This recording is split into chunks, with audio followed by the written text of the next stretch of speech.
like the poets in this rhyme. Like the poets in this rhyme.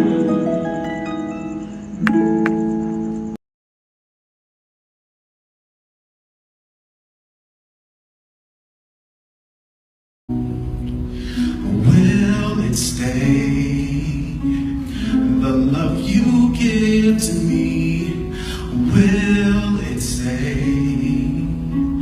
that you'll still be by my side to see me through until my life is through?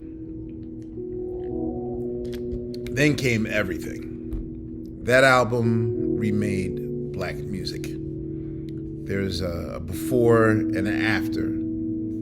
And its tour was probably the greatest soul review since Prime Prince. Even though I was a part of it, I can even acknowledge that. Anyone has seen it, their lives were changed.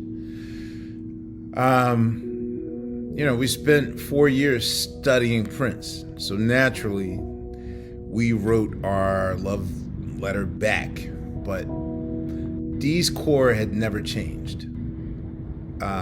Speaking of that tour, one day on that tour in a nondescript town like Milwaukee, Halle Berry, happened to be side stage during sound check.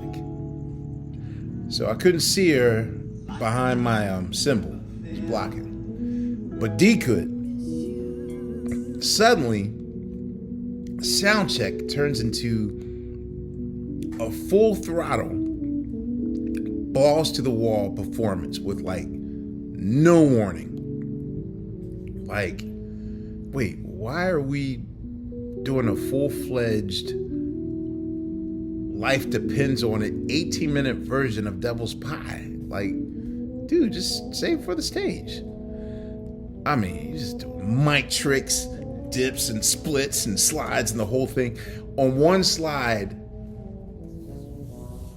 a nail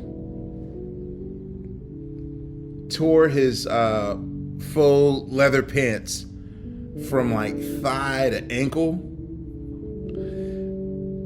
and pants became a skirt, and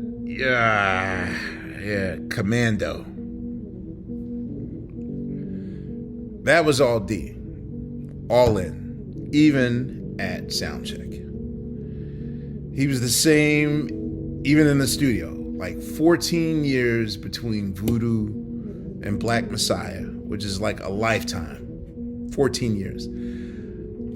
When I came in for the latter, Black Messiah, every piece of Voodoo gear was still there, intact, as if we'd never left. And I'm like, guys, why are we using VHS tapes and floppy disks and CDs from 1997?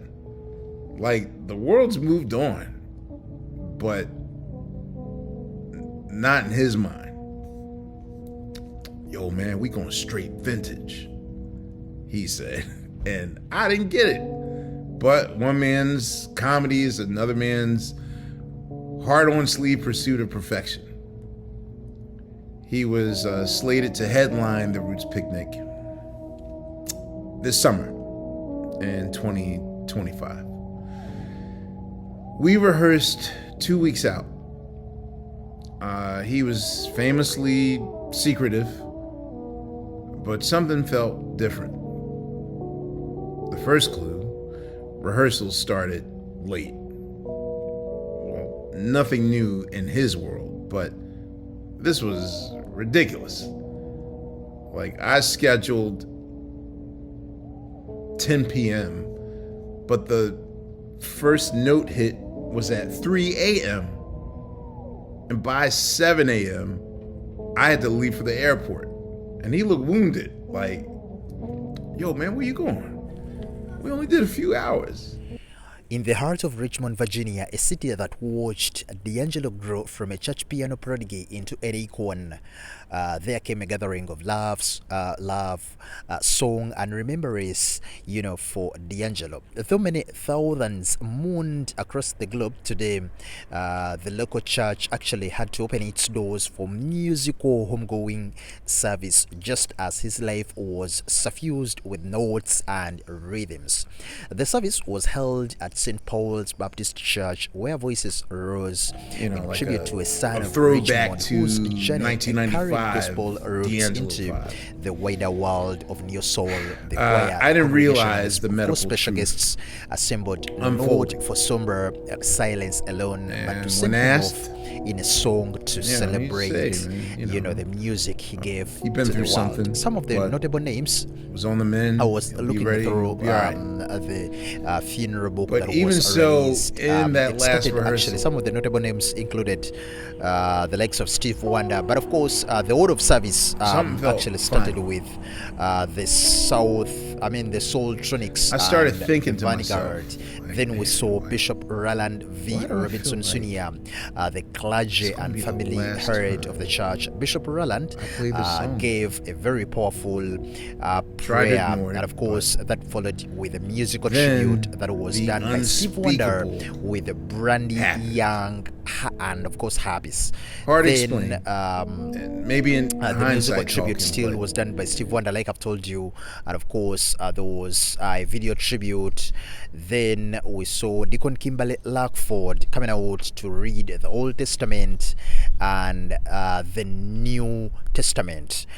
It was really a very top class ceremony where so many big names actually gathered to pay their respects to the legend. And of course, as the service came to a close, the final musical salute offered by the choir shifted into one last chorus, voices raising together, a farewell not just of sorrow but of hope. And then they said, we'll see you again, as they closed the ceremony. Outside the church, as the afternoon sun dipped, mourners shared stories, how a particular song got them through a breakup, how a live show changed their view of soul music, and of course how Richmond's own made good and left a mark. Visitors from out of the town embraced locals, and a sense of collective remembering filled the lawn. The celebration of D'Angelo's legacy was affirmed, that music can heal, that roots matter, that even in passing there is power in gathering.